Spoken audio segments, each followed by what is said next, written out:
so I can speak. Detected. Oh, that's fairly easy because that's just recording Discord audio. It's just I'm gonna go out on a limb and say what DipDap used to forget when he was hosting was to actually uh make his microphone an actual input source, so all the Yeah. people were hearing was just Discord audio. Let's see. No, I'm not talking about that. I'm talking about, okay, we are, I think, live. Yep. Alright. Welcome to an evening with comrades, with me, DipDap, with the skeleton crew of Königsmark Hello. and Theo. Actually, my new name is Fuck the Prussians 1848. That almost became a very bad number. No, it's fine. It's 1848. It's the anti-monarchy number. It's fine. Right, and you're gonna add everyone in the server. Yeah, you just need. If I got those two numbers wrong, we'd have a big problem on our Yep. hands. Mm-hmm. All right. Yes. So tonight we're talking about the spooky, scary virus, some Ooh. protests in France and in Puerto Rico, and then the ongoing problems with Muslims in Rohingya and with the possible expansion of the travel ban in America, and whatever else we come up with because it's Skeleton Crew, where we kind of go off topic a lot. Yeah. Well. Well, where do we start? All right. So let's talk about the virus. The virus. Have you talked about that thing you noticed in the media, Theo? Right. So, I was watching the news. I rarely watch the news. It was just on as I was bringing shit back to the kitchen because my parents, my mother always has a fucking TV on, and Bild, which is our national television's just fucking news show, like News at 8 or whatever. They pretty reliable, pretty unbiased as far as TV news goes. And they reported on the virus that there was an outbreak of disease of a new virus. They called it an unknown virus strain. That's all they said about it. In southern China. That was about the report. They were talking about the potential damages and death tolls. So pretty fair, unbiased. And then I go online to any random news source. Within an hour of that report, that they all, like all the other news outlets besides the national television, and basically all the ones that were privately owned went full racist. It's those Chinese people eating those bats on those videos. Yeah. In one of them, it was insinuated that not said, right? But there's this one which is basically just a fucking what are they called? Post something, which is funny because their name is only 2 words away from an Austrian onion knockoff. They're basically just a fucking news outlet for the fucking far right party. Mm-hmm. And they basically insinuated that the Chinese government was intentionally causing or engineering these outbreak of disease. Lot of people on Reddit see, had a Reddit moment that basically was similar. The first thing I've seen insinuated was that the Chinese government engineered this virus to distract from no, at first they said that they will probably use this to distract from protests happening in Hong Kong or whatever, which yeah, probably. That's just how the news cycle works. Mm-hmm. And that was something that that fairly reasonable thing was something that was used as a fucking footnote in an article about the actual outbreak in the Standard, which is like a liberal paper. They're okay usually when it comes to reporting stuff. The Heute Zeitung and the Österreich Zeitung, which are free newspapers that support them, like you can pick them up in the fucking subway, and they are entirely supported by advertisement and by funding from usually special interest groups, usually political groups, usually center-right to far-right groups. Or just centrists, because centrists have no backbone. But essentially, they took this, the Chinese, party-controlled media apparatus might use this to, obfuscate some of the political turmoil in the country. They used that footnote in a much larger article, fucking blew it up, put it basically as its own article, and insinuated that the Chinese government was engineering this virus, not specifying on that. And then the fucking Postpresse, that's what they're called, blew that up even further, and then insinuated that this is an experiment by the Chinese government for crowd control. As in, they're using it against the protesters, which the outbreak is in a completely different region of China. I don't even fucking know. Wuhan is in the mainland, and yeah. It's like, also, this is another thing and a trend that I've noticed, where people will ascribe supernatural powers essentially to the governments of Russia, Iran, and China. That they will just do these really outlandish, strange things. This whole thing started few years ago with the whole Russiagate thing. Yeah, and every time that this has been brought up as a concept, every time it was something that the CIA actually did. This is just a fun side note, because I'm reading a bunch of books on the CIA right now. Yeah, because all the people in the media are spooks, and they if you actually look at American or large European newsrooms, all the people that they work with, they're assistants or experts they bring in. They are 2 levels from being an actual spook. Yeah. And they don't mean that in the Stirnerite sense either. Yeah, not like.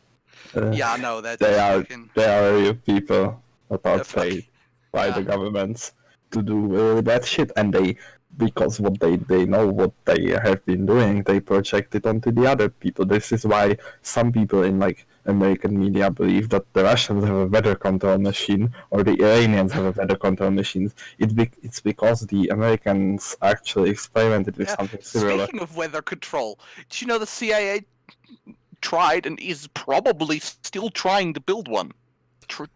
There was a specific example during the Vietnam War where they thought where they were fucking around with weather patterns and thought, if we can make this accurate enough, we could just flood the VC out of their tunnels, not realizing this is a jungle, it rains all the time. It's not like this is normal. Well, the CIA is those kids movie villains that are so terrible at their job that it's comical. Dude, the CIA once tried to nuke the moon. The CIA also wanted to nuke Chicago. Yeah. Let's look at all of the insinuations that of basically supervillain shit that has been imposed on foreign governments because they are hostile to the US. Big disclaimer. All of those governments are horrific and either straight up fascist or fascist adjacent. And EML does not condone.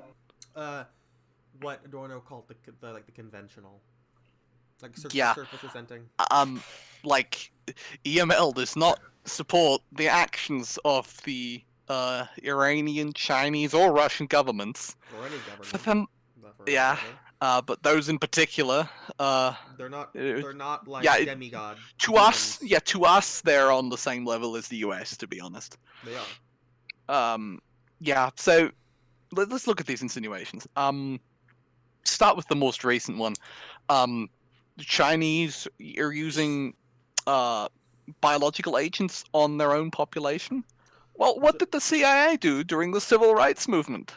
Literally that. They kept a lot of minorities after fucking treatment for syphilis came out, they specifically denied it to a lot of minority groups to keep them ill, dumb, and subservient, in their own words. And they tried to genocide Native American women very slowly by sterilizing them.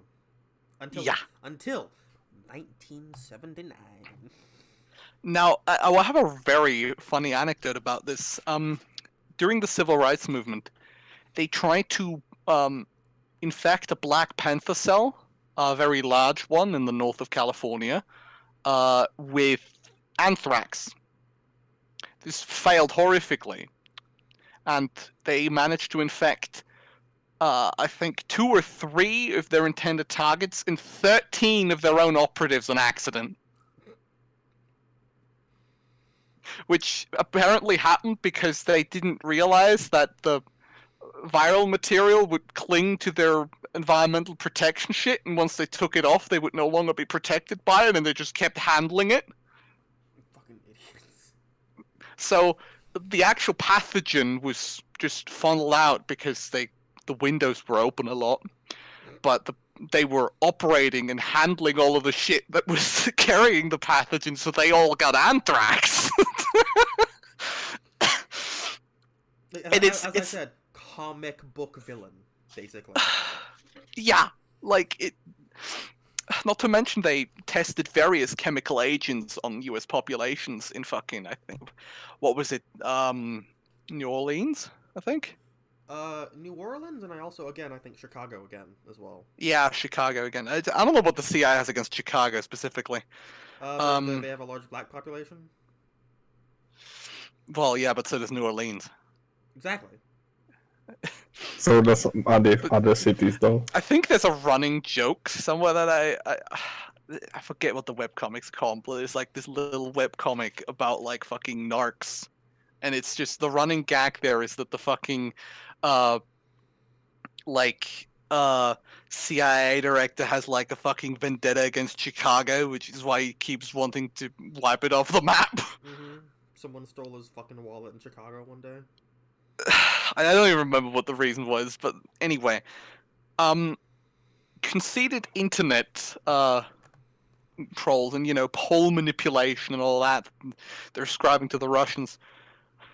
Well, the CIA basically invented that in the late 90s. And it's sort of implicated that a lot of the fucking far-right explosion in the late 2010s, especially on like early 4chan. Like, there's this joke in like online left communities that 4chan was just CIA narcs and FBI narcs yelling at each other. Like, that's because basically what the CIA did was they created fake extremist groups in the US, like in fucking like online groups, officially to funnel them together. But they did the same thing the B&D did and just ended up boosting the shit out of them and sending them shit to do. And that's a huge thing. Yeah. I don't think that caused the alt-right, but I think it definitely helped them a lot. It gave them a history. Yeah. It's the same thing that like sometimes like the secret services in the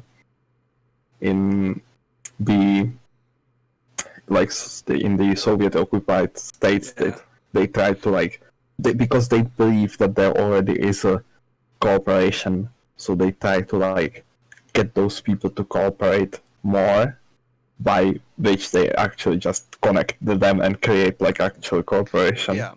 That's another thing about these people. These people are incredibly paranoid. That's why they ascribe.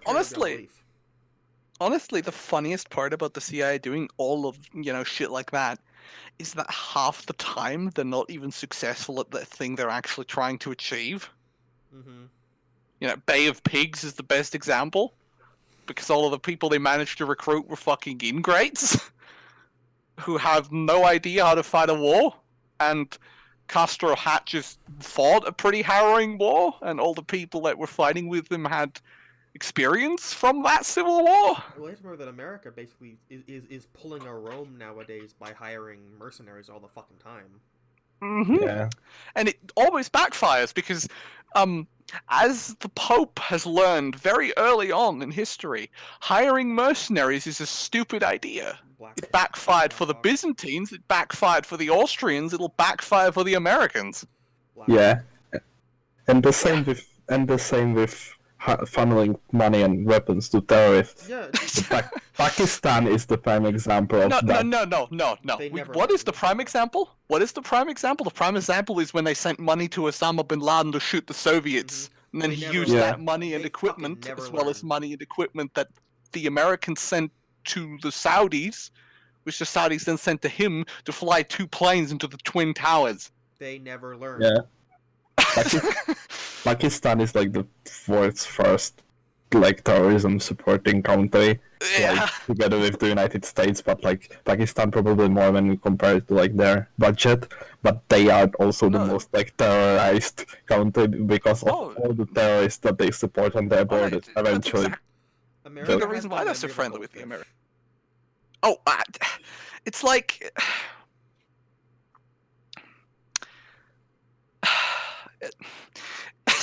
I don't even know how to describe it because it's so mind-bogglingly stupid. There is no institutional memory in America because they always need to like whitewash themselves, so they forgot what they are even doing as they are doing it. Yeah, this is. Yeah. It's basically the PR getting to you. Mm-hmm. Yeah, which is why American doctrine has changed pretty much not at all since like the end of the fucking Second World War. They lie so much that just it's what they start believing it. In comparison, German military, while having had American advisors, has continuously overhauled their doctrine because they actually look at the shortcomings of the Wehrmacht. They actually looked at what the fuck went wrong, realized, yeah, that went wrong, and actually adapted that.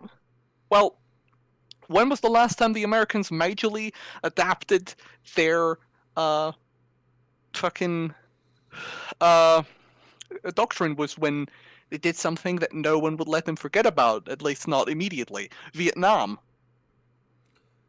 Because Vietnam had become such a massive thing at home. Like, it's burned into the collective memory of the US, and it is the fucking loss for the Yanks. Oh yeah, absolutely. Like nothing comes even close to fucking being as big of a scar in the American consciousness as Vietnam, because like you'll meet smooth brains on the internet who will make weird ass arguments to claim that the US won the Vietnam War. I've actually talked to a few of them. It's strange.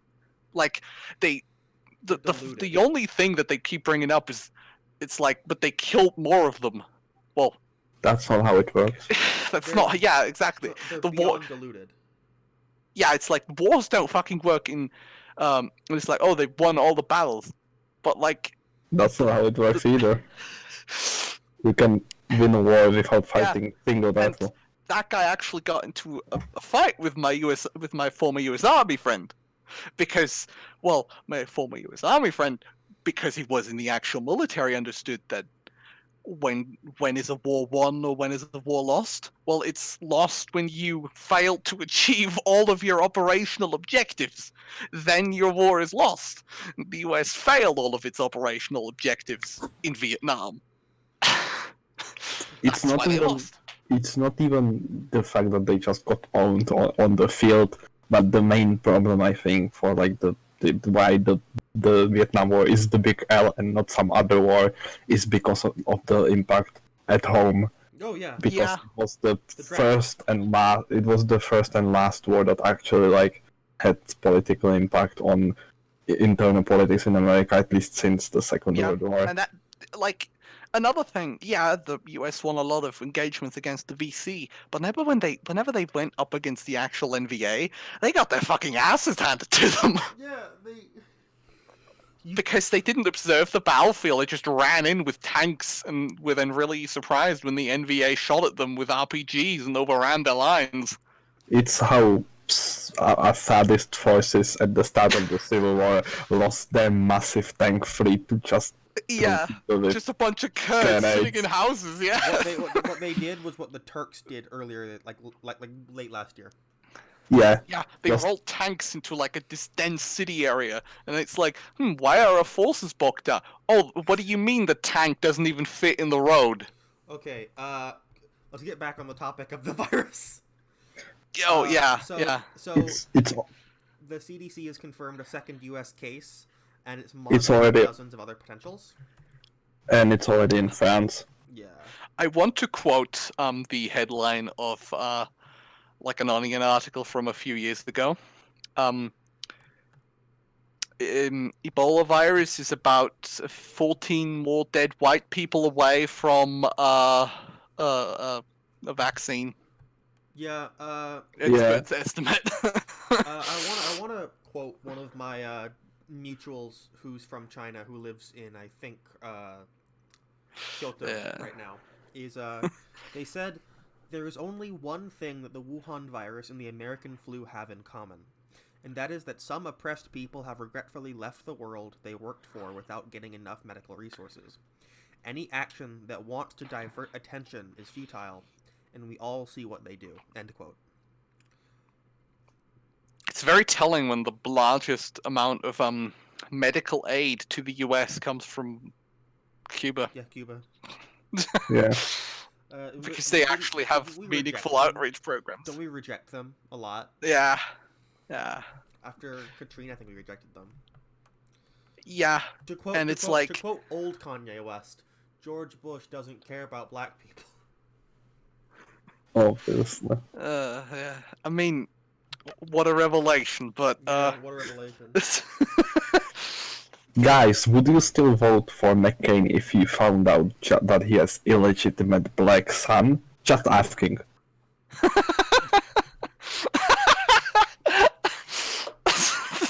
Königsmark, I want you to know that I value you as a friend. This is a good reference. This was what this question was part of George Bush's campaign during the primaries against McCain, when he sent people like just asking this question so that people would the voters in the Republican Party would be like, maybe he has illegitimate black son. It was like when like racists realize people have less angry hatred against black people nowadays than they do against brown people, so they tried to insinuate that Obama was an Arab. You remember that? Yeah. To get like weird racist centrists on their side. The old school versus the reborn racism in America is quite hilarious to watch. There's been like a back reach at that, and like it's coming back now, which is horrifying. But like, it's like how people look at the fucking. It's just they see head coverings and it's like, oh, that's a Muslim, and then they yell at a Sikh man because he wears a turban. After 9/11, there were a ton of hate crimes against Sikhs because they couldn't tell the difference. Which is just another example of the fact that racists are fucking stupid, guys. Like that's kind of an actual requirement for being a racist is to be fucking stupid. Yeah. Like, I mean, look at all the weird shit the Nazis believed in. Oh, hey. Don't get ahead of me here. Let's not torture Dip Dap more. This is my job. Dip Dap. World ice theory. World ice yes. theory. So there's also they had this like weird Mendelian idea of like personality being in your genes. So like this is why this was an actual quote from a book. Like I'm paraphrasing a book here where they thought that people who were sailors, whose fathers were sailors, had a gene for thessalophilia, which is like love of the ocean. Yeah, and that's actually one of the reasons why they thought all the Jews were treacherous. It's genetic, guys. Yep. And which means that you can be a Jew without being a Jew. which literally means everyone I don't like is a Jew. Yes, Hitler actually. Yes. Hitler said, "I cannot spare a communist, for they are a Jew." He basically reduced Judaism, Jewishness to one gene of selfishness and greed and bad. Which is funny when you consider that his main supporters were capitalists. Yeah, he believed in and the fact that he himself, and the fact that he himself like hoarded artifacts of German culture in his fucking bunkers. Not even artifact, just the Nazi party from like since the publishment of the Mein Kampf basically operated as like a big tax break scheme. Honestly, there's this like lovely quote from a book about like the Wehrmacht's occupation of France, where it says that the invasion of France was, for one, a strategic necessity of the Wehrmacht. Hold on, I'm trying to paraphrase this and translate it because it's in German. Was a strategic necessity of the Wehrmacht's military position, but more importantly for the Nazi leadership, was a massive enrichment scheme to seize French lands and cultural artifacts for themselves to hang up in their dining rooms. It's funny that the Nazis appropriate Nietzsche so much. When Nietzsche said that he wanted. Oh, Nietzsche.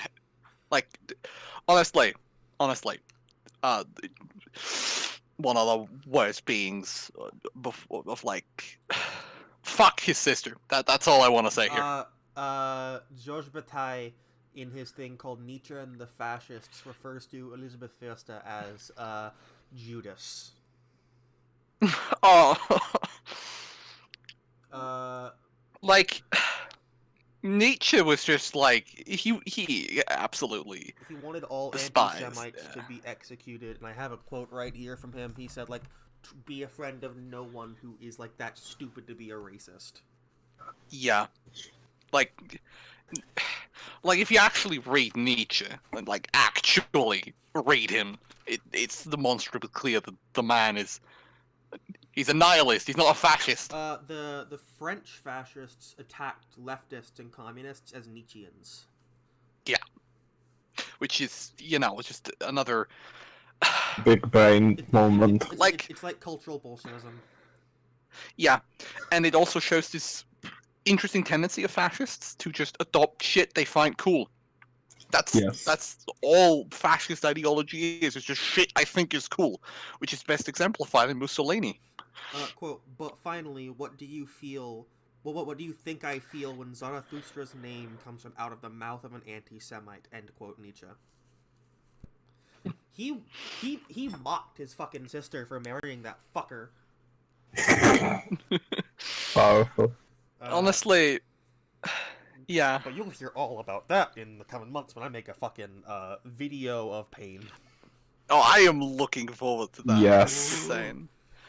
Like, honestly, anyone's in the chat and it's in the chat right now, give just like a fucking huge applause to fucking Dip Dab for sitting all through that fucking brain melting fascist literature that he has. One of them being Siege. I also read Mein Kampf. How is that? Tell me. Which is better, Mein Kampf or Siege? Siege is funnier. because Siege is more pathetic. That's a quote, honestly. Siege is funnier because it's more pathetic. Mein Kampf is just. As Königsmark's friend said, you can tell when he stopped orating. You can tell the word he stopped orating at. Like, okay, this is there's this like German Turkish comedian rather, that like reads Julie? Mein Kampf as a joke. Like he just reads it and then like makes fun of it.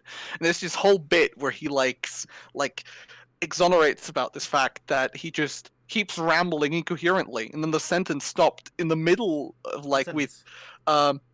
in the middle of the sentence, and it's like after like 3 pages, it ends with and so on and so forth, dot, comma.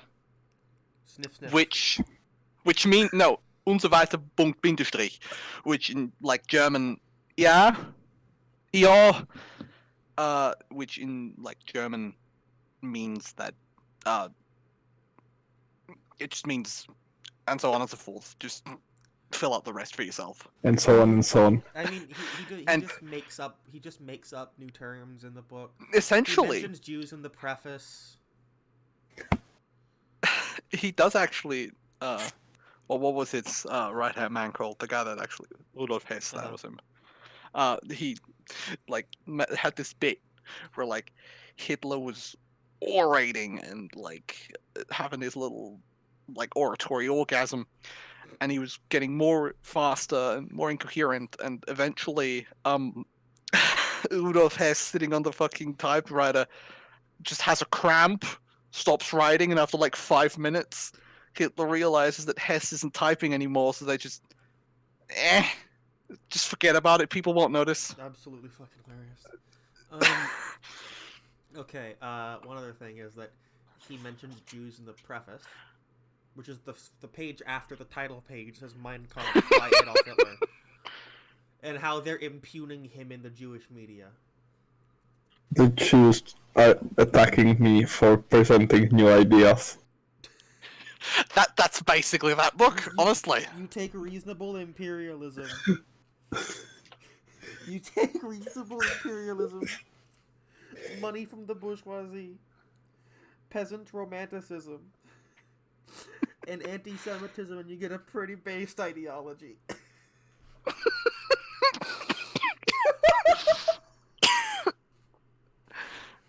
Oh my god. Okay. Okay, shall we move on? Stupid.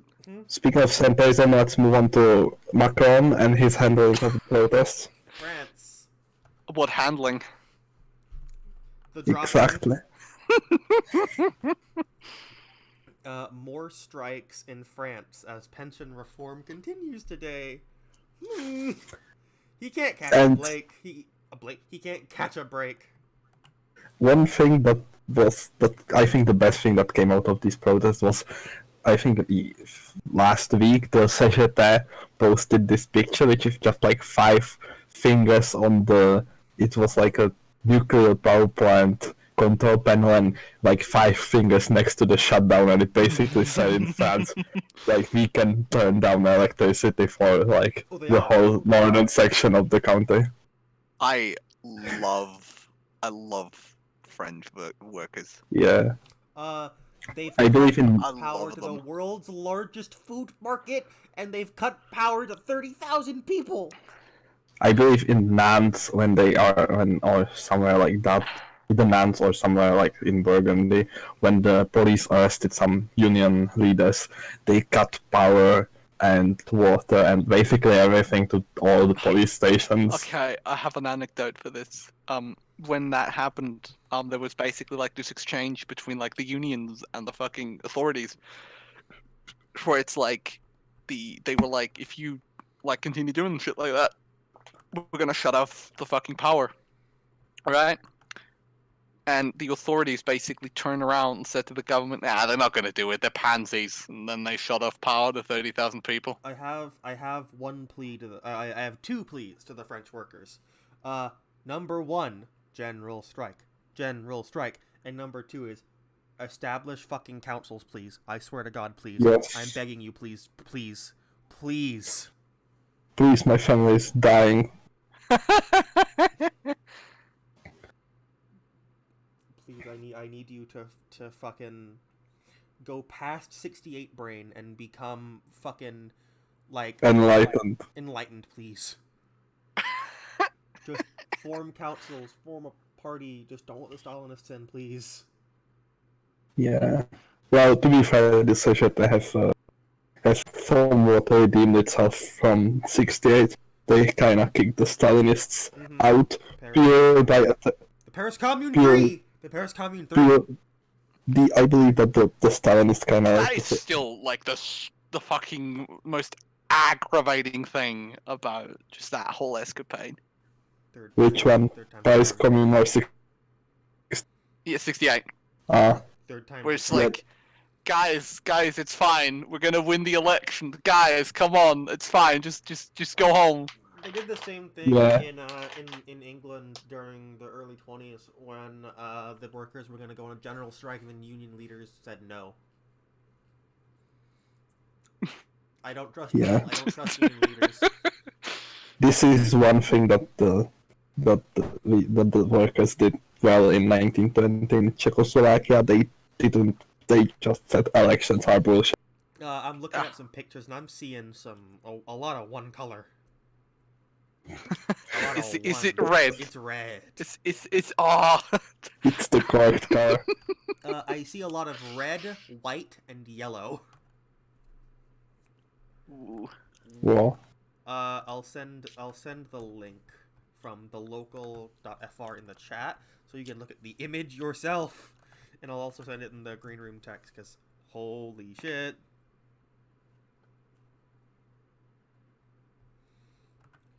Woo. I don't know what organization the CGT is. the CGT. Yeah, that's the General Council of Trade Union. It's the Confederation General de... The URSSAF, the CPAM. Also, is that a fucking... I'm if you look at that image that I sent in the Yes. chat, in the far right, it looks like an ANCOM flag with like a yellow cross on it. I believe that's that's either an ANCOM flag with the emblem of like, I believe it's some southwestern province of France, or it's just a city or county flag. You can also see Catalan flag directly in the middle. There is a lot of regionalism. When there was rallies for the Mélenchon, the guy that left the French Socialist Party because they thought that they are like cucked, and then almost became president. There was a lot of like, besides Soviet and red flags on his rallies, there was a lot of like Corsican, Catalan, Spanish Republican, and other similar flags. Honestly, this is one of the things that I find, like, why I find it so much easier to like involve myself in Central European leftist groups, and just like in the general air of fucking left-wing activity in Central Europe than it is for me to do so in, say, England, just Britain in general, just the Anglosphere, or like fucking.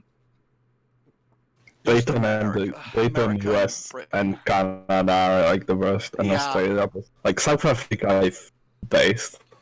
One of the major things that helped the Russian Revolution that I'm seeing the French do a little bit of is like they're turning off power. But it's different because when the Russian Revolution, they just took over the post office. Yeah. Now we need to take over the entire fucking daily process is just completely reliant on power. Yeah, just like that power. Yeah.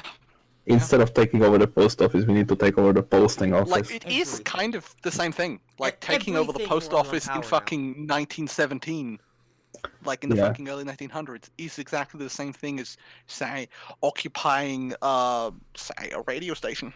Making it impossible for communications to go through. If you shut that down, you shut down the government. French, please. Instigate the next cycle.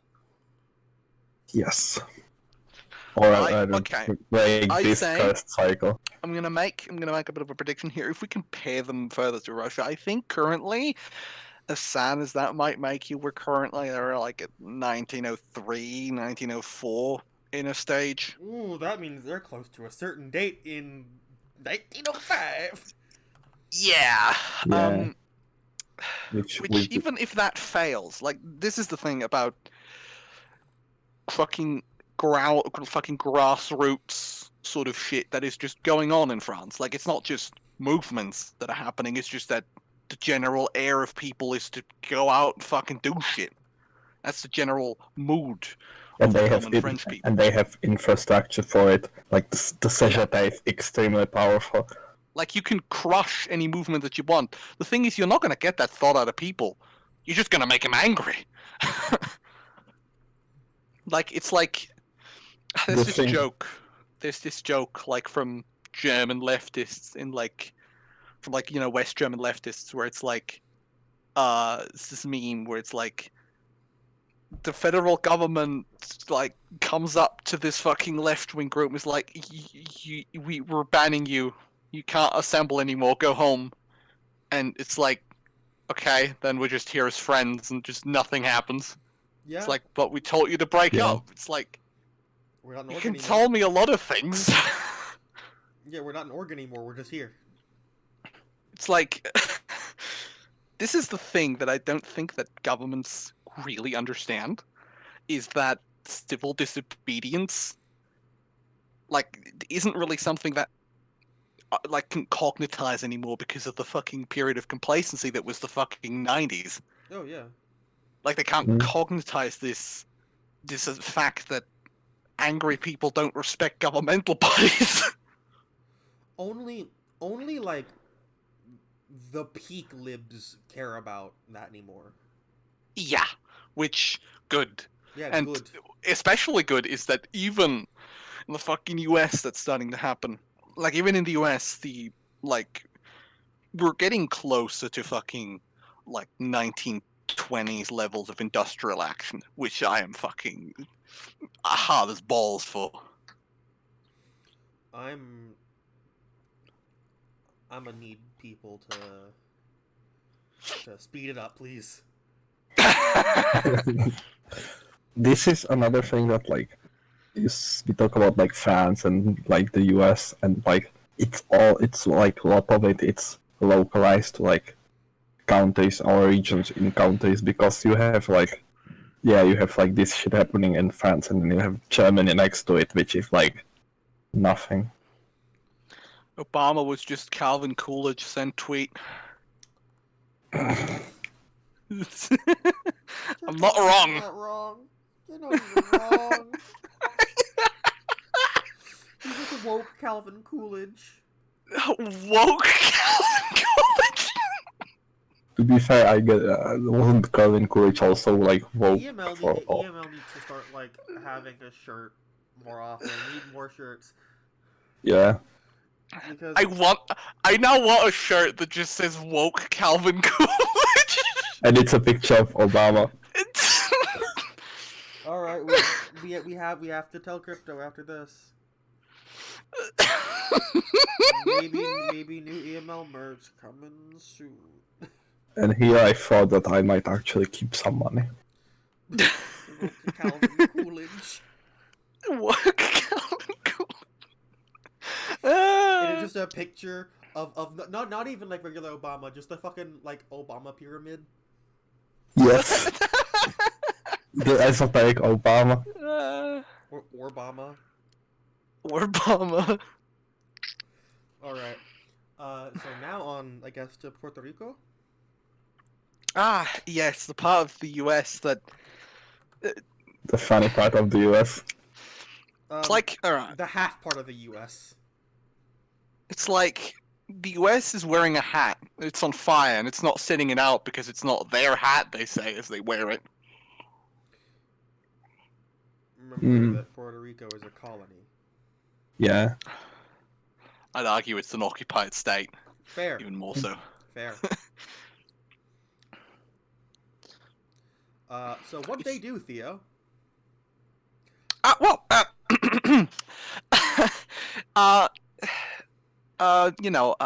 For a very, very long time now,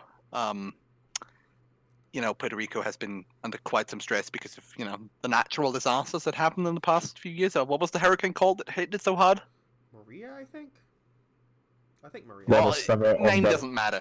But essentially the whole earthquakes. Yeah. Yes. So the whole fucking place is just underwater. Infrastructure's fucked. Fucked. And sold out by that fucking musical person. Yeah. And, the only people... They haven't had proper power and water for 2 years now. Which, granted, that still means they've had more consistent... They still have more consistent water supply than Flint, Michigan, by the way, but that's another point entirely. That's just because they're around the ocean and they can just desalinate. take ocean. Yeah, they can just take ocean water and. Also, they have like hurricanes, so they just can catch rain. Yeah. But point is, shit's fucked, and the government has said that power will return in 2 weeks.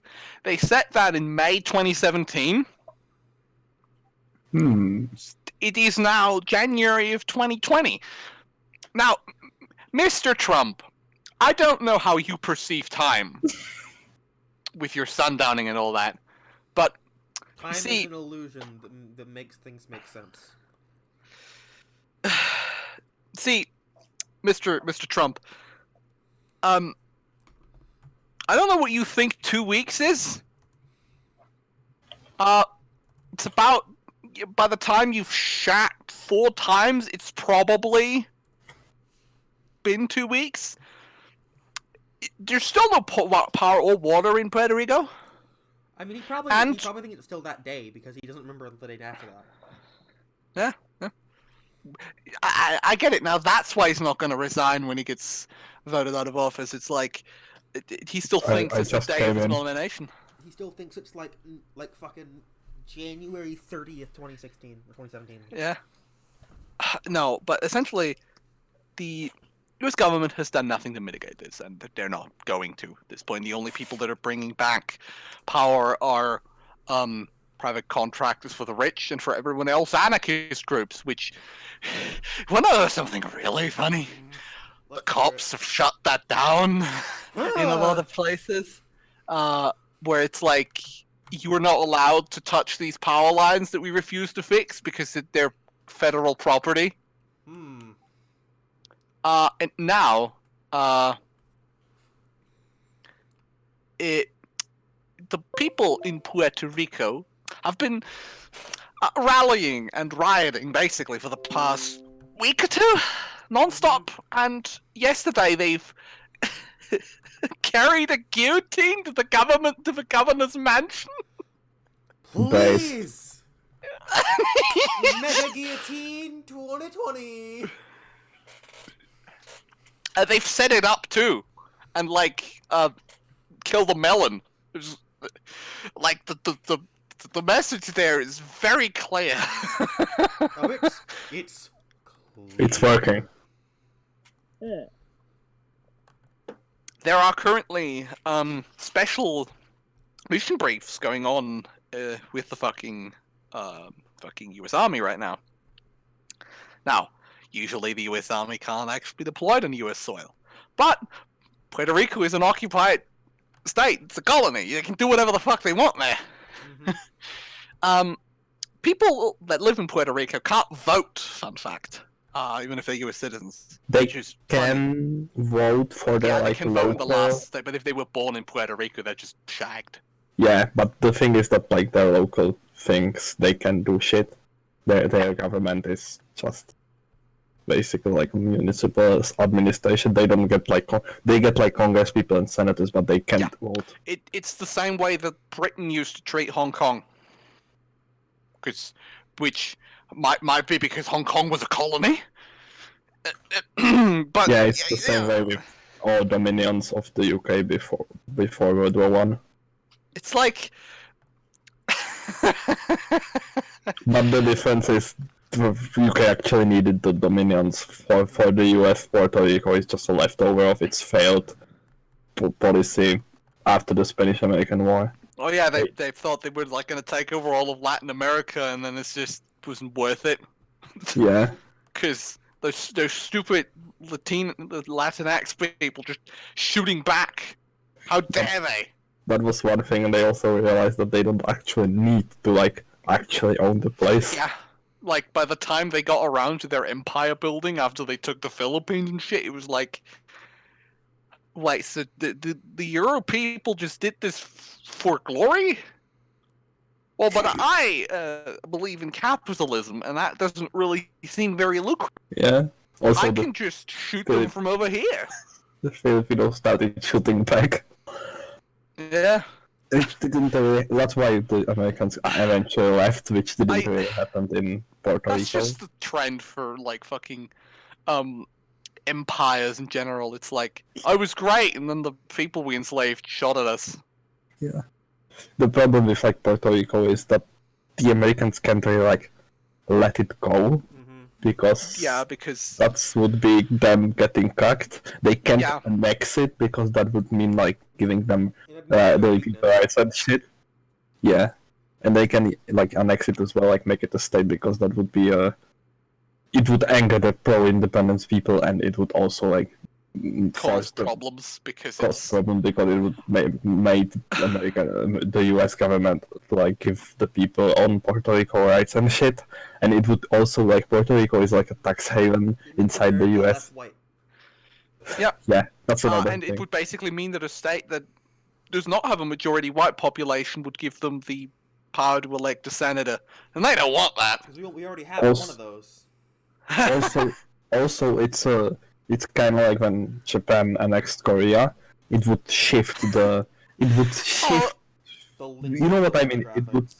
That's like the fucking hilarious thing about the annexation of Korea. It was like, this is all our land now. What do you mean I have to administer it? Shit. Yeah, fuck. Also, we now have to defend it as it is by the home island, which shifts the defense perimeter. I'm going to annex Korea. What do you mean I now have a land border with Russia? And China. Oh no. Oh yeah, speaking of like having a land border with Russia, something from my research is we all know of a little book called The Protocols of the Elders of Zion. It was written right after the Russo-Japanese War, where they lost, and then the Black Hundreds produced a second copy of it, like a second edition, that was like full of Tsarist propaganda. So then they decided to try to assassinate the peacemaker during but they couldn't, right? Even though they called him he was like the traitor of Portsmouth or something. The Black Hundreds are so weird, honestly. And instead, because they couldn't assassinate him for the life of them, they just killed 2 Jewish Duma members. Just 2 random Jewish Duma members. By the way, this is why it was illegal in Russia to have a copy of this book. After the revolution. Yeah. Anyways, to come back to Puerto Rico, if the US made Puerto Rico like a core state, it would mean that part of the US territory is now cut out from the core US by Haiti, Dominican Republic, and partially Cuba. Yeah, and Bahamas. It would make the US territory discontinuous. It would also mean that they would have, by law, to create a Puerto Rico National Guard, which National Guards have to consist of actual citizens of the place, which would mean you're just giving a bunch of locals guns and military training. Yeah. And, they don't want that. well, those people might not like them, so it's like, it's a choice between... a Haiti moment. Yeah. It's like, you're going to defend us now. Oh, wait a minute. These people don't like us very much. I just gave them weapons and military training. Napoleon moment. Yeah. Honestly, when we say it like that, like, let's give weapons and make training Puerto Rico a state, absolutely. Who are we gonna sell Louisiana to after we fucking lose a war to the fucking Puerto Ricans? Cuba. Yes. Give it back to France. No. No, you just sell it to Macron personally. Yeah. Yes. Or even better, just give it to Mexico, make Mexico even bigger. Oh God. Yeah, but you gotta, but you gotta like just Louisiana, so it's just discontinued. It's just like. Königsmark, then you're playing into like the Reconquista fucking fantasy. Yeah. Yeah. No, you need to let them do it, but only the states they never owned. Yeah. The rest, right? And the rest of them, you give to Panama. Right? Except for the Panama Canal, you give that to the Russians. You You see, I'm painting a beautiful map here. What you're doing is making Hoi 4 border gore. Yes. Exactly. No. So basically, when you said that, like, this would mean, like, creation of a Puerto Rican National Guard would mean just giving money and training to the Puerto Ricans who don't like the Americans, that's kind of the MO of the American government when you think about it. Like, I mean, that's what they did in Afghanistan. that's just what they do. Yeah. Like, who trained the Taliban? Who do you think trained the Taliban in fucking guerrilla warfare? The Who do CIA! you think trained ISIS? Yeah. The more rebels, quote unquote. This The is not moderate often centrist talked about. rebels. The moderate jihadists. Yeah. The reasonable This is not often jihadists. talked about. This is not often talked about. But there is this huge sum of money, like this huge fucking multi-billion-dollar check from NATO, in like NATO budget, that is just given to the Saudis, and it's basically a check. The purpose of which states we don't care what they do with it. We know what they're gonna do with it. Which is fund jihadists. Yeah. The ISIS money. And they might as well just write ISIS money. Right, like, imagine just reading the U.S. budget, and there's just like 2 million. See, this is Jim from accounting. There's a $2 billion expense here that's just labeled ISIS money. What is that for? Oh, you see, we were building. We see, world conspiracy. We're worshiping ISIS. Illuminati. All right, I'm just gonna write empire building. Is that all right? Yeah. We have a cult. We have a cult to the Egyptian goddess Isis. Ah, I see. You see, are we gonna have to make EML skits a thing now? Oh god. It's just- More EML merch. ISIS money. ISIS money. The one podcast I listen to has like a fucking fake shirt every week, but we should make a real shirt every month. a limited edition T-shirt. Honestly, though, unironically, you know what would be a great video format? What?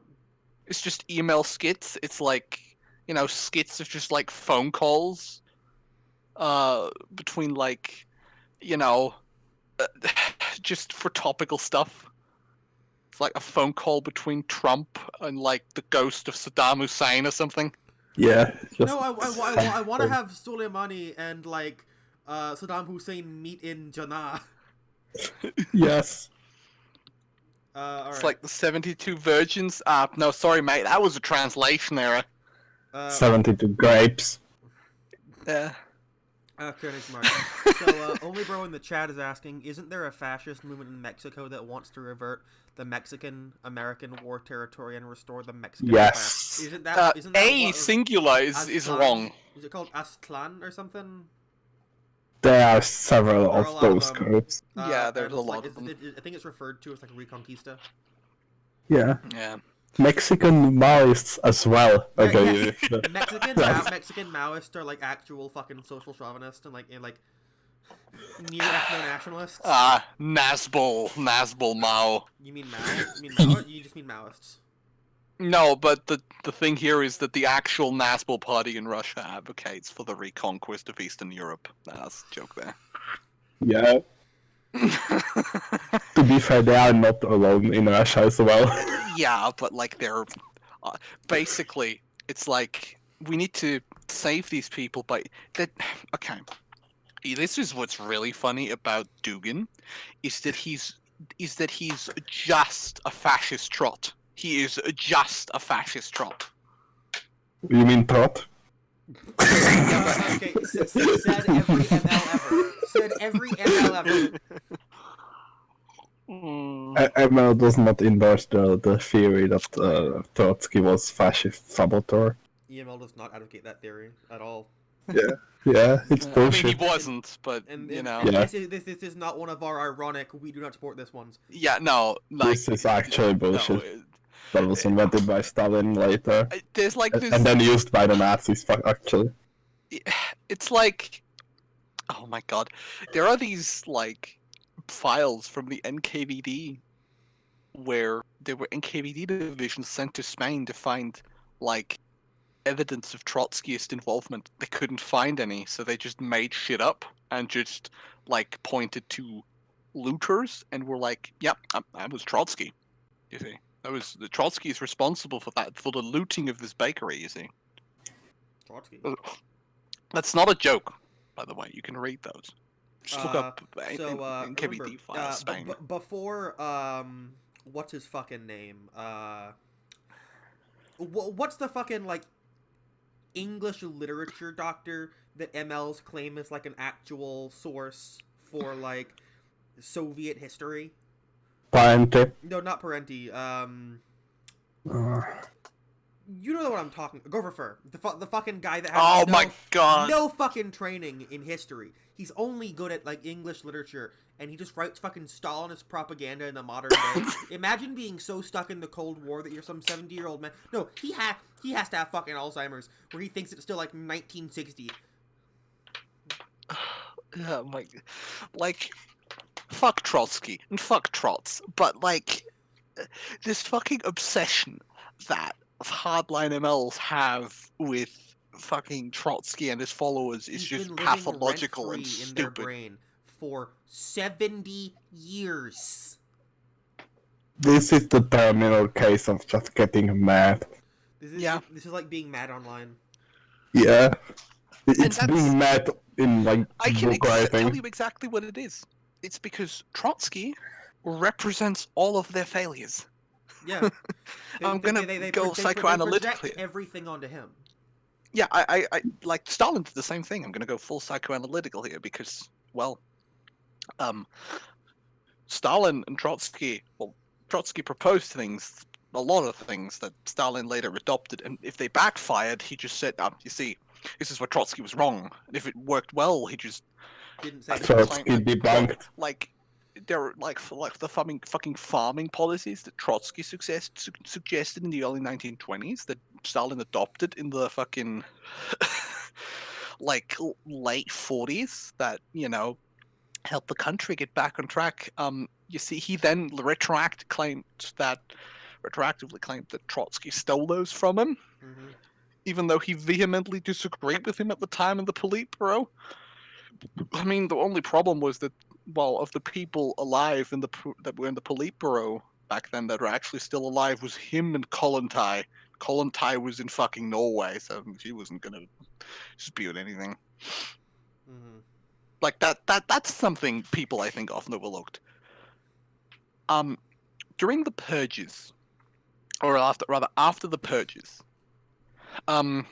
say right around 3940, the only people of the original Politburo that were still alive were Stalin, Trotsky, and Kollontai.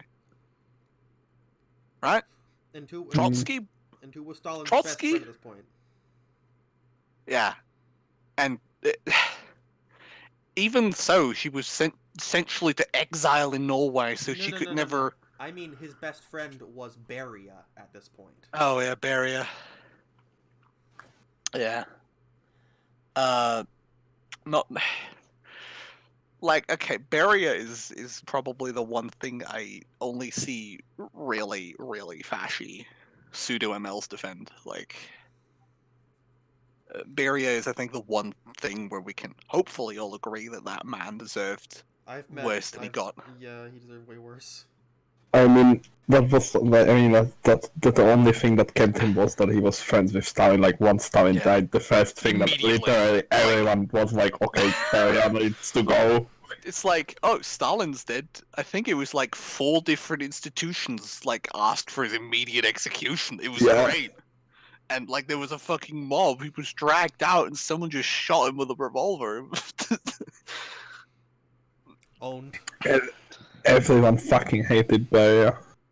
Because everyone knew what he was doing and was fucking disgusted by him. But Beria got owned online. What's the difference? One of them was an atheist. Was a pedophile. Yeah. I mean, Evola was also a pedophile. Let's not philosophy. Okay. Oh, I'm saying the only difference is that Barry was an atheist. Yeah. And not paralyzed. Sadly. Should we move on to the stuff about Rohingya? Yes, please. Yes. So, I think we all know what's going on in Rohingya, but for those that don't know, the government in Myanmar has been trying to kill them for a long time. It has described it in ways that America talks about how it talks about killing insurgents. The court has now ordered Myanmar to protect Rohingya Muslims, which I don't think they'll do. No. Don't think they'll Like, do that. It's the Indian government, not the Indian. Myanmar. Is it?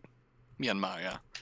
But It's the Burman government that's let's doing be it. real here. Burma at this point is just a proxy state of India.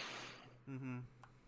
Well, not completely. They still, like, China would also want some of that. Yeah, but like geopolitically speaking, they are reliant on traffic completely onto the whims of the fucking Indian government.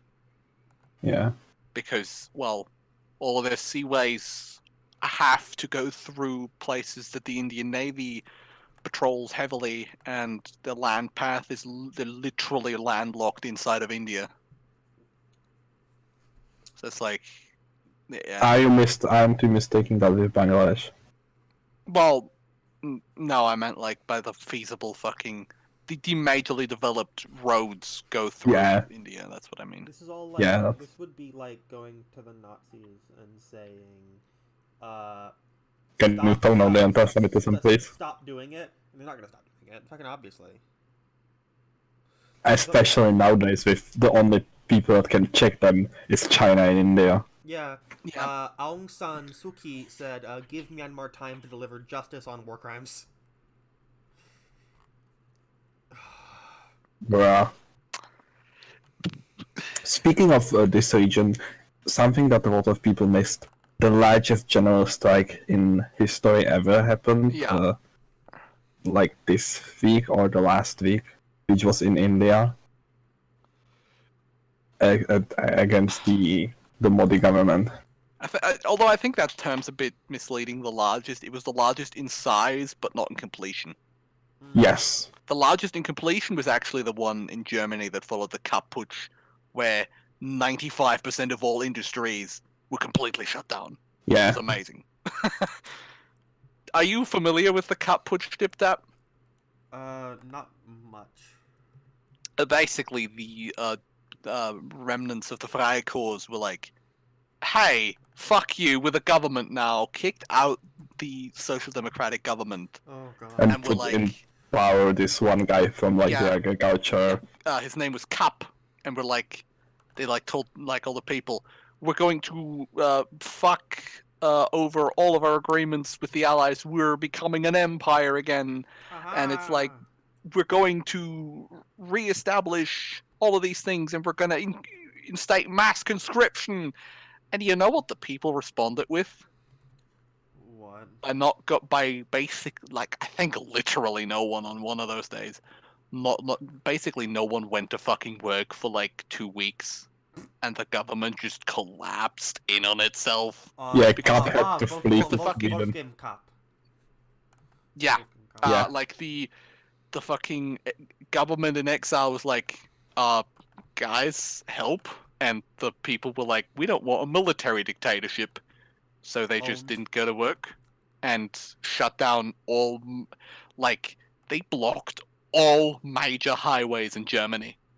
And within a week, the government collapsed. Essentially. Owned. Yeah.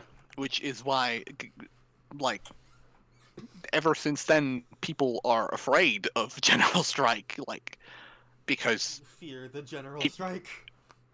Like, this thing, like, this was the largest, this putsch, this fucking coup had basically 85% of the fucking military on its fucking side. Yeah, so most of the military, pretty much all of the police force, all of the fucking enforcement apparatus. But, well,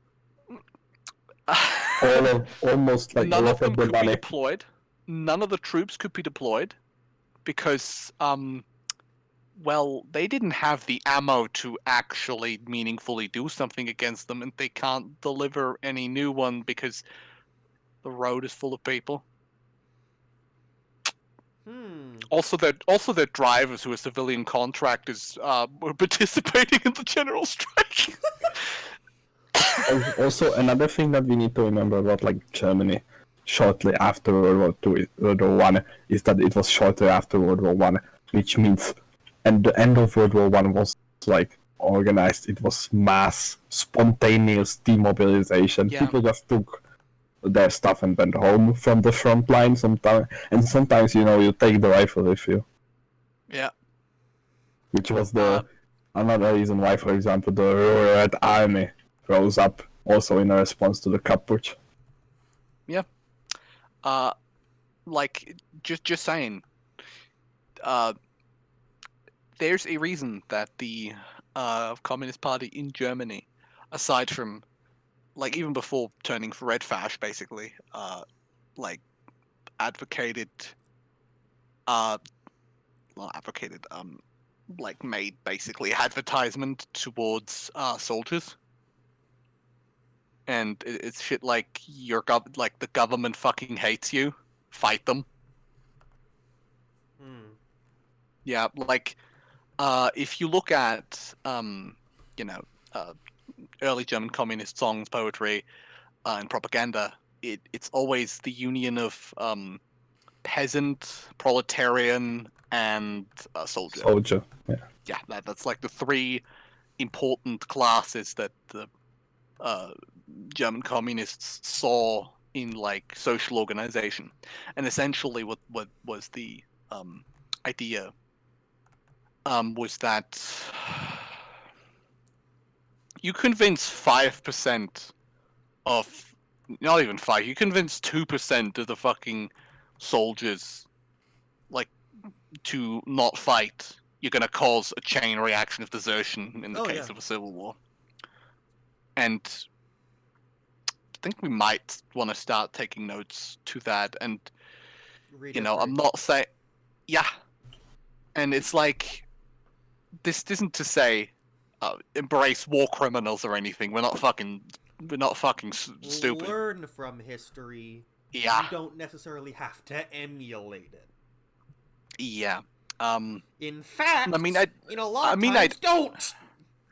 I mean, I'd argue that we should direct propaganda into those circles. The whole direct do what the fucking anti-war movement in Vietnam did, and direct that whole aspect of your government doesn't care about you, capitalism doesn't care about you. None of these people care about you. Yeah. All you are a tool, and once you are expended, you are to be discarded. And if you think that you are going to like make it one day, look at the people that are like actually like making it from the military. It's either people that never saw a fight, or it's actual war criminals. Mm-hmm. Yeah. Like, to paraphrase fucking what was his name? Who? The guy that, hold on, this is bugging me, I just need to look this up. Bertolt Brecht, that was his name. To paraphrase Bertolt Brecht, if you want to be a butcher, you're not gonna become a butcher if you're a sheep. Yeah. Like, and the butchers want their sheep, so they're gonna encourage you to be sheep and tell you, if you're a sheep, you're gonna become a butcher one day. Which, well, we all know what butchers do to sheep. They kill them for meat. And that's exactly what, well, this quasi-fascist state does to the common misguided people who don't know where to go with life. They spend them of their resources and then they throw the remains into the fucking trash. Yeah.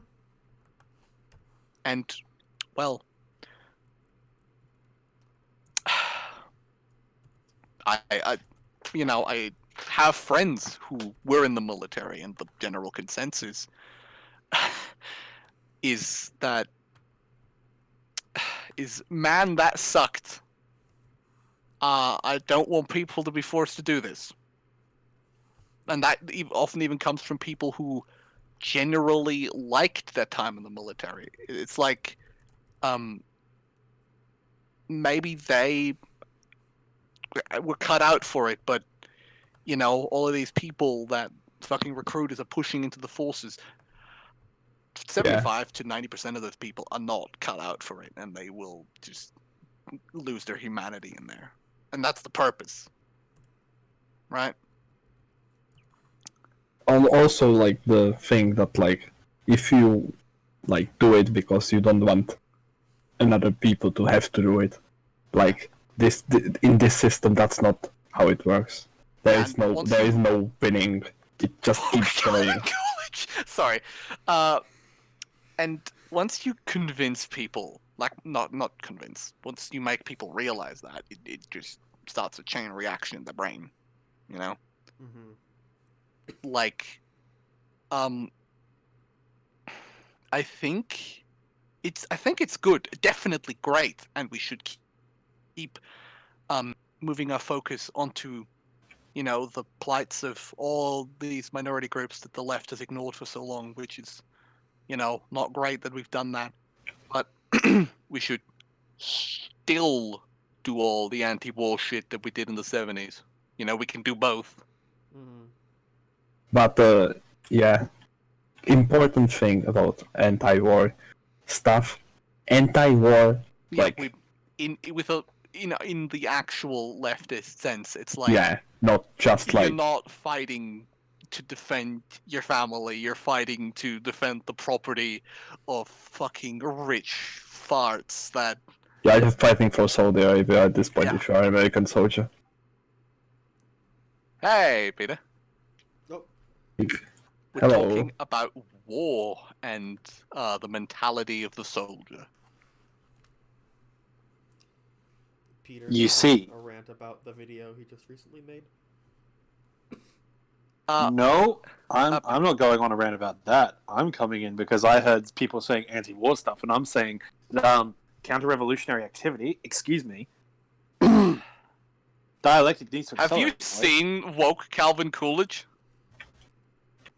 Of all the sentences I expected to hear when I joined the show, like that was not what I was expecting. Hi guys, hello viewers. I just woke up because I stayed up till 4:30 in the morning playing Civilization. So woke Calvin Coolidge is Obama. Oh yeah. No. No, but we're talking about essentially. I was talking about the fact that in the 1920s, a lot of German communist propaganda was aimed at soldiers, because they did rightly realize that you shut down 2% of the armed forces in the case of a civil war, you're going to cause mass desertion either way. Yeah, and this is the thing, right? I'm with you on this, Theo. What we then veneered into was the discussion that we should, address this towards people who have been to war, that you're not fighting to protect your family, because whose properties and rights are you really protecting if you shoot some guy in a cave in Afghanistan? Who are you really defending? At this point, nobody, because the US doesn't even know what it was going to do in Afghanistan. Just start printing out copies of Smedley D. Butler's War is a Racket. Yeah. Yeah, okay, so this is my thing, and this is one of the biggest missions I've started undertaking in my sort of, hashtag EastCeleb dab role. I've, been trying through my friends, not just our friend Scotty, but various other people as well. I've been trying to get Through this to misconception. people. Yeah. Because you see, veterans in the United States, especially, are programmed from birth in their school system and then rigidly brainwashed inside the US military that communism is this hyper-authoritarian thing where we want to take all your guns, everybody gets paid the same, and, you know, everything you love about life will be destroyed if these evil monsters come into your life. And I'm just sort of like, look, I don't mind if they disagree with us after I've spoken to them. I don't mind that so much. It's that I want to clear up the misconceptions and I want to make it actually clear what we're doing and why we're on their side to an extent. I've made my position clear last time. My big problem with the Second Amendment is that it doesn't go far enough. Yeah. Yeah, this is the thing. Oh, Oh, right. that's what I told- You that's mean what I a told- responsibility? Yeah, exactly. Like, This is one thing that the Social Democrats in First Republic in the 20s and 30s did right. They demanded the end of the Czechoslovak army and they demanded a national militia, which would be mandatory for everyone. yeah, that's what I'm saying. Like, I would literally do like a well-regulated militia is required for the security of a free state, so the right to bear arms by the Fuck civil. you. By the way, yeah, exactly. So the right to bear arms by the civil population shall not be infringed. Like, I don't you propose- realize what that implies? Well regulated. By whom? And Exactly. unregulated. The fucking Yeah. government. No, just arm yourselves, you fucks. I actually agree with this is the one thing that I agree with, like American libertarians. They tried to introduce one thing in one American city, which was to arm the homeless with shotguns. Yeah, like for real. That's amazing. Yeah, like for real. Like I don't.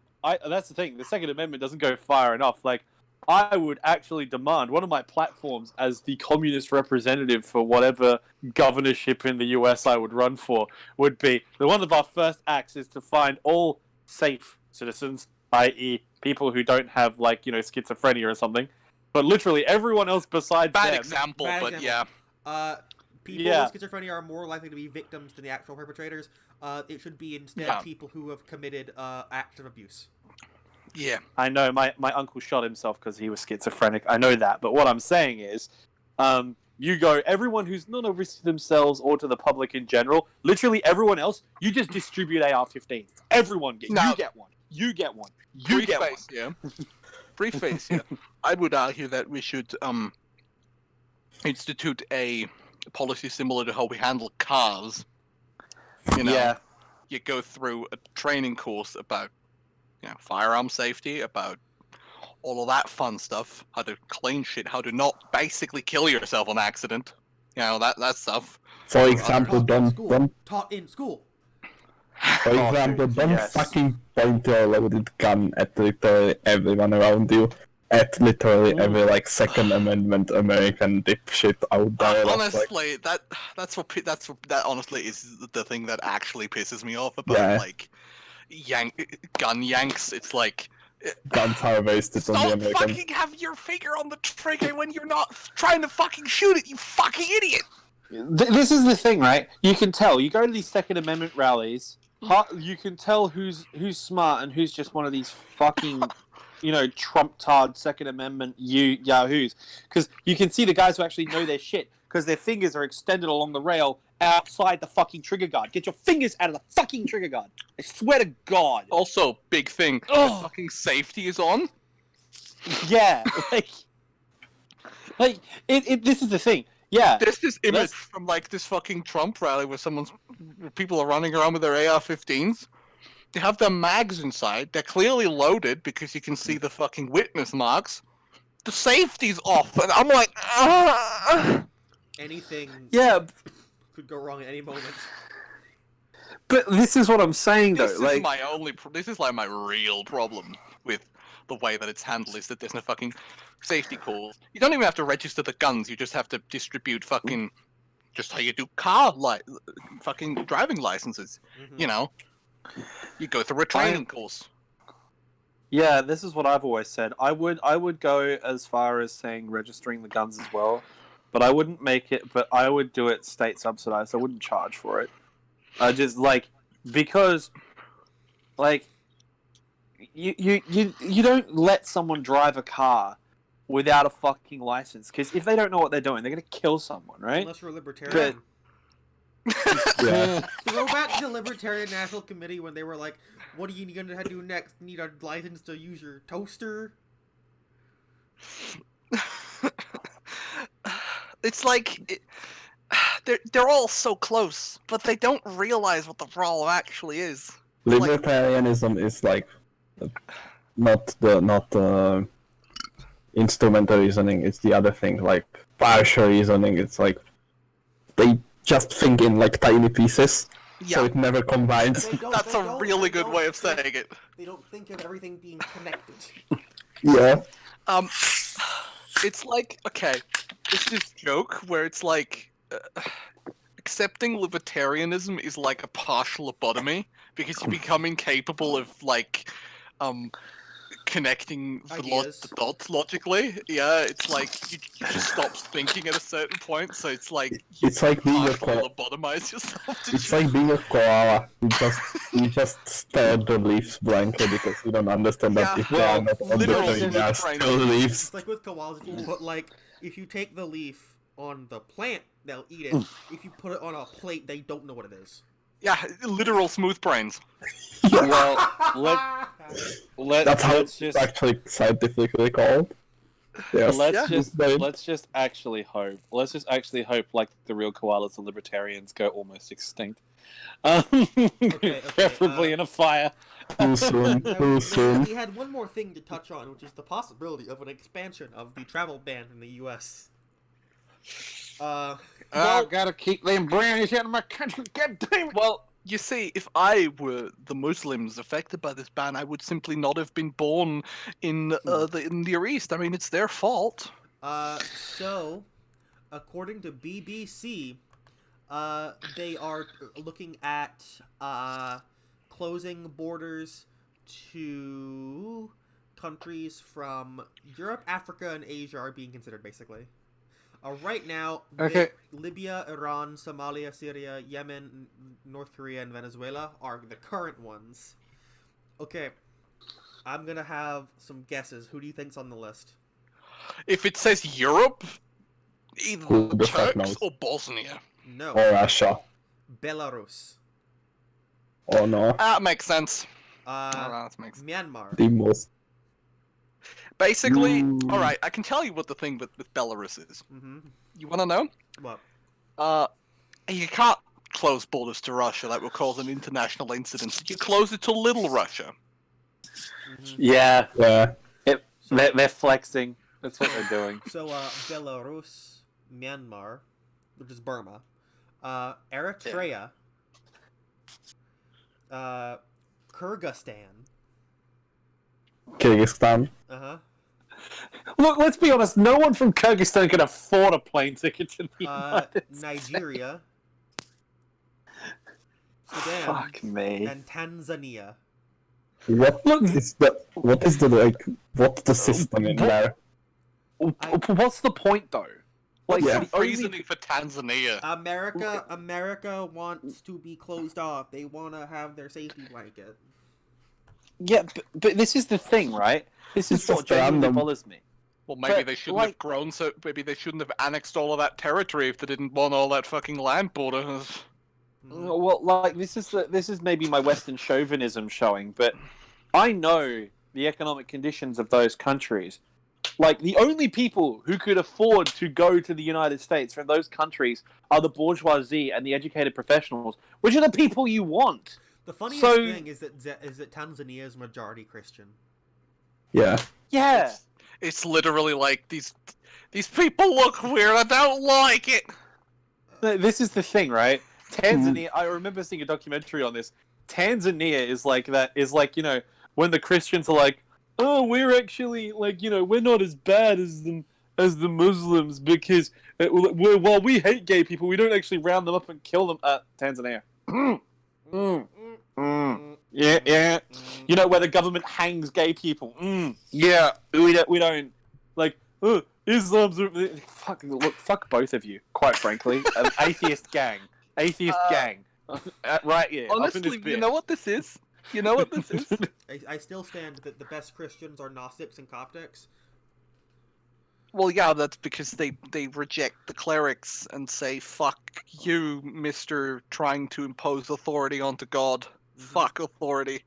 I mean, except the Coptics, but Copticism, but like, monothelites are weird and I don't want to get into that. I know a lot about theology because I know a lot about medieval history, but that's besides the point. Based. No, but essentially, you know what this is? This is just what we were talking about earlier. This is just like He's throwing a dart. hate crimes against Sikhs, but on a national level because they just can't tell the difference. Okay. So what he's doing, Yeah. what he's doing is looking at a map of black and brown countries, and then throwing a dart. Yeah. Okay. I mean, it seems a bit tweed of me to quote our friend Count Dankula, but in his video about the roof Koreans from the LA riots, he said a man was arrested for the crime of driving while black. All Trump has done is now enacted the crime for flying while brown. Okay, that's literally all he's done. Yeah. A broken clock is right twice a day. Yeah, like it's literally all Trump has done. Okay. Also, unironically, the roof Koreans are based. But anyway, Is there anything Seriously, else you want like- to talk about besides this stuff? I don't understand like what's the reasoning behind any of these countries. Like there must be someone in Trump's camp who Oh, like, there's a tells him. great. Okay. There's a great video from The Onion. That I'm gonna link now. Hold on. also bet it's like some one random like senator Right. from Alabama in his Right. focus So group. this is and the he's just video like, here. U.S. shocked Andorra not in Africa. I'm gonna share the video, and if I may, I'm just gonna play it on the bot. Because the audio alone is just great. Oh, let me unmute it for myself. State Department is on the defense in the wake of the emerging controversy over Andorra, which received over $3 billion in U.S. aid money last year.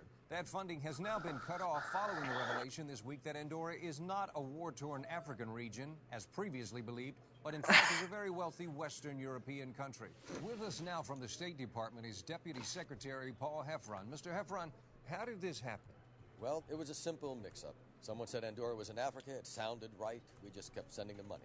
I'm looking at a transcript here, and it is a meeting between you and Deputy Secretary of State John Negroponte. Quote, Andorra, where is that? You say it's in, well, of course it's right by, what's it called again? Negroponte says, is it in Africa? And you say, yes, Africa, exactly. They're in a really bad situation there in Africa. Yeah, it was an honest mistake. I just thought that they're way across the ocean somewhere. Their lives must be very, very difficult. Is there no way to get the money back? Well, we've spoken to the government there, and they told us that they assumed it was a gift and that they're sorry, but the money is already spent.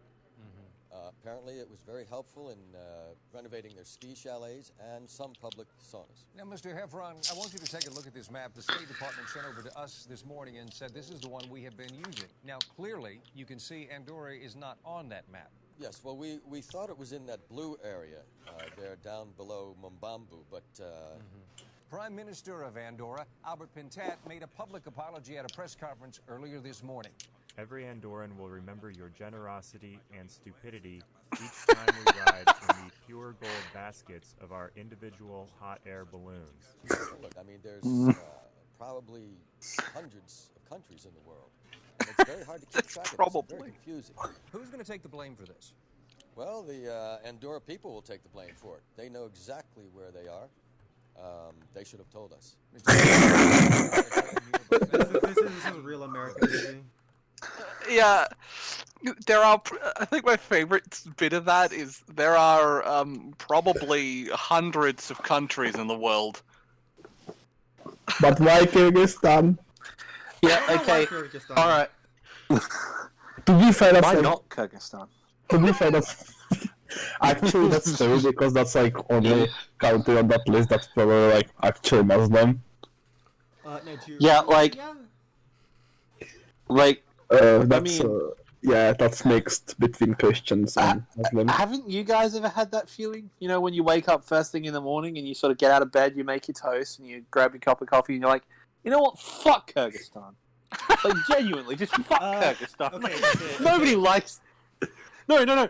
Even better. In the words of Hillary Clinton, nobody likes him. Nobody likes Kyrgyzstan. Who likes that guy? Like, up there sitting by Tajikistan thinking he's all fucking cool. You know, oh, you're not as cool as your big brother Kazakhstan, right? Fucking little cunt. Wait a That's minute, all shit. isn't Kyrgyzstan the country on the border with China? It borders China, Iran, and Afghanistan. It's like near Xinjiang, and it's Because like, you know, I think that one of these Central Asian countries recently allowed, together with Afghanistan, a Chinese military base to be constructed in there. Strategically, there's actually like evidence that essentially it's this hotspot for Yeah, all these countries are not just all important. these countries. You know what Kyrgyzstan actually is, and this is hilarious to me. It's What? basically the point where CIA, fucking Black Ops, Chinese special operations, and the Spetsnaz all go when they want to go into each other's countries. It's basically the place where the Dr. Pavlov CIA happened. Yeah, it's just a fucking. It's just a fucking roundabout for special forces. That's all it is. Fellas, is there anything that we want to talk about else? So, like, anything going on in Czech Republic, Austria, or Australia right now? well, I mean, we're still on fire. That's still a thing. I'm also maybe it's just my sleep deprived brain, but I'm like actually freaking the fuck out right now looking at how many highways are in China. Because this shit's actually fucking ridiculous. Like, you know, there was some pretty funny industrial action in like Western Austria in Vorarlberg, where the leader of a fucking like transportation union said to the guy leading this fucking what was his face? Basically, truckers, truckers union essentially, and he said, we're all gonna quit if you don't like bring our wages back to normal because they cut the wages. Mm-hmm. And then they were like, no, I'm calling the cops, to which the unions responded with, all right, in that case we raise our demands to not just bring our wages back to normal, we demand a raise, all of us. Mm-hmm. Then he tried firing them, and well, they just sat in their trucks and didn't get out. They formed a fucking fortress with their trucks. It was fucking great. That is still ongoing though. I don't know the outcome of that. The police has essentially said that they're not going to do anything because, and I quote, there no meaningful action can be taken, which basically means it's not worth it. Mm-hmm. actually, I do have something to talk about regarding Australia. Friendly Geordies, everyone's favourite liberal leftist, quotation marks in big air quotes, has released a video regarding the opinion polls in Australia regarding the political situation. The Labor Party in Australia is leading the Liberal Party by 3%. Okay? Now you may think, where am I going with this? Well, this is the thing. We have just had the worst disaster in Australian modern history, right? The worst ecological and economic disaster in Australia's modern history. It's worse than Cyclone Tracy. Half our country's on fucking fire. Our government literally did not show up for work until 2 or 3 weeks in. And that government, the Conservative government, still has almost half the population on side. Well, you see, Like, you see, Peter, they're very good at killing immigrants. And they're very good at killing indigenous people. And, like, And genuinely at this speaking, point, are killing Australians in general. Because How, I mean, how's that they are... money? So, what they What Centrelink money? I got a job, and Centrelink still hasn't paid me yet. So it's been I lost my old job in October. Pac-Man goes postal. I lost my old job. Oh, dude, I'm gonna go postal. Like, as I said, once I get my paycheck, my final fucking paycheck from Centrelink, where they give me my payment of $190, I'm gonna donate that immediately to the fire service in New South Wales, and I'm gonna put it in a big fucking post on Twitter. I'm gonna tag literally every famous Aussie I can think of, and I'm gonna be like, "Yo, this is the story. This is what happened." And I've gotten a job since then, so you know what? I'm going to give the money I'm going to give this Centrelink money to the people that the government should be giving money to. But oh no, like our own citizens are having to do the tax officers' work for them because apparently it was revealed that $128 million was cut from Australia's rural firefighting services, and then the country's suddenly on fire. Oh, well, the Liberals are acting shocked. But you see, Peter, that money was needed. That money was needed very urgently for internment camps in Oceania. You see. Yeah. You need to Here's what I thank think about. Jim Sullivan in that post as well. Here's what I think about that. No, you don't understand. You see, fascism is expensive. Yeah, for real. Like, you see, this is the great thing about living on one giant continent that is also kind of an island, is we've got lots of little islands that we can stick to people we don't like on. Or fascism moment. And yeah, basically a concentration camp already. Yeah.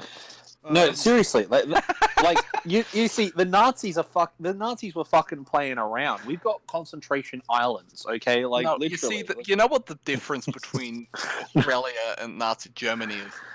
You actually have natural resources. Yeah. I'm telling you, if Hitler lived now and had uranium, we would be in trouble. Hey, finish Yeah. Okay, how about news from the Czech Republic? Anything? Everything's fucked as normal, but not much. The Czech Republic, more like fucking uranium on steroids as a country. As a like, to be fair, in comparison, Austria's plutonium, but yeah. Wasn't like Czechoslovakia and the Czech Republic just like a giant coal mine for like. Yeah. Yes. And then it became a uranium mine for the Soviets. Yes. We've talked about this. We've talked about this for a while. We've talked about this last time, I think, that you were on the Königsmark, where we were like, we pointed out the fact that when the Austrian Empire fell apart, the only sensical creation of that collapse was Romania. The rest, well,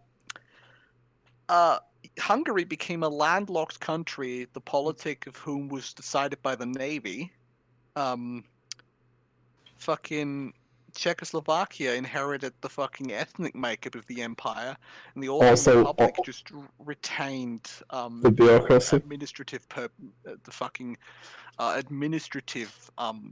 it literally just retained the administrative fucking bodies that administered the whole fucking empire, but then they were like, it doesn't need to change it, we just scale it down to a country a tenth the size. And Yugoslavia was just buff Serbia. Yeah. Well, given the fact that we were talking about how Czechoslovakia split between Slovakia and the Czech Republic, and Slovakia is like, yeah, we now have our own country, and Czech Republic is like, what the fuck are we even? Yeah, like, but the thing is, when we were talking about the mines thing just before, how you were basically a coal mine for Germany and then a uranium mine for the Soviets. All I've got in my image now is like, that fucking like anybody who moves out of Czechia, anyone who moves out of the Czech Republic is literally like fucking, Bane from The Dark Knight Rises, like they're climbing out of the hole. Honestly, no. You know who's really fucking weird? Hungarian expats, people that moved out of Hungary during the Cold War. There's a not chess player. There's a guy in Australia that was arrested because he kept like stealing. You should know the video, Peter. It's like where he's stealing food from like restaurants, and he's like, "Are you ready to receive my limp penis?" That's an Hungarian expat. Yeah, when we were talking about how the Navy was now running Hungary, I just got this image of like the last member of the Habsburgs rowing a boat up Lake Balaton, just like fucking paddling along. It's worse than that. Basically what happened was that Horthy was an admiral, and now Hungary didn't have a navy, so he became a dictator because he didn't have a job. That's basically what happened. And the fucking remainder of the fucking navy personnel just this is not a joke, they just became the fucking Royal Guard and later the Republican Guard. That's what's great, because the Bolivians Even better than that, a lot of those people then later became members of the Communist Party and were the people that started shit. Like they were the guy that fucking arrested the fucking prime minister just before 56 happened. This is the thing, like, I'm just waiting, like, that reminds me, does that mean that Hungary and Bolivia are basically the same thing? Because the Bolivians still have, because they still have a navy, and they hold they hold Navy Day every year, without any boats. They don't have any boats, but, like... Yeah, kinda.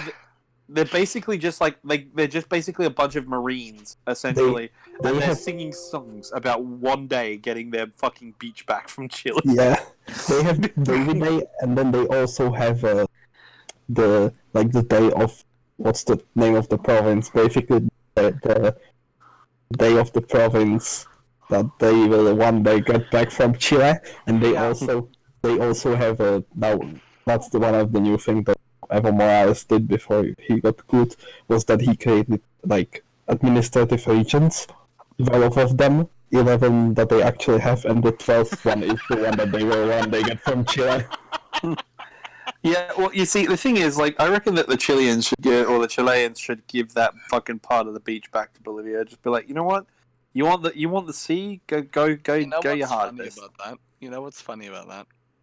So I'm gonna put a hot take right into your laps. Modern day, Central and South America are just a microcosm of interwar Central and Eastern European politics. Yes. Yeah. It's just rump states trying to fight over the scraps. And Brazil. Brazil is Romania.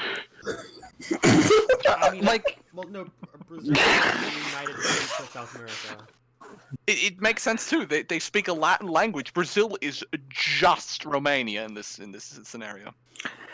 Well, again, this is my hot take. Like, looking at the map of Europe these days, it's like, can anyone just appreciate the beautiful fucking irony? I mean, I know that both Königsmark and Theo will appreciate this due to their inherent hatred for the Prussians. The only part of Prussia that is like still remaining in pure European hands is owned by the Russians, because you've got Kaliningrad and you've got Poland, and it's just what was the deal? Like, East Prussia just sort of went. Yeah, and because it ceased to exist. The Allies tell you exactly after what happened there. World War II believe that like Prussia is the source of all German warmongering and it needs to be destroyed. You see, I don't actually disagree with that, because, well, Prussian militarism was based foundation for a lot of fascist ideology. But no, like, so the reason that Kaliningrad became a thing as it was is because the Lithuanian SSR didn't see it in its power to take all of it. So it just took fucking, what was it called? Klaipėda. Memel. Yeah, Memel, which is the in Yeah, they Lithuanian. just took Memel and like gave some of it to Poland, but they didn't trust the new Polish government, so they were like, "Yeah, we're just gonna annex this into the Russian Federative Republic because we're gonna move a lot of Russians there, so it's fine." Also, there was Yeah. no border guard because they already had the Lithuanian occupied. Yeah, So. like that was part of the USSR, but Fellas, we've been going for getting close to 2 hours. Yeah, let's end it So, for. I guess this has been... What are you saying, Say? woke Calvin Coolidge, that's all I wanted to say. Well, Calvin Coolidge.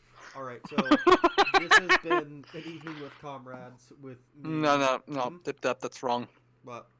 It's been an evening with woke Calvin Coolidge. An evening with woke Calvin Coolidge and his circle. With me, Dip Dap, Theo, Königsmark, Nuke the whales, save the world. and Peter. Yep, thank you. Königsmark, you just stole my fucking line! God damn it! You stole my fucking line! Yeah. Nuke the world, save the whales. Alright, see you guys later.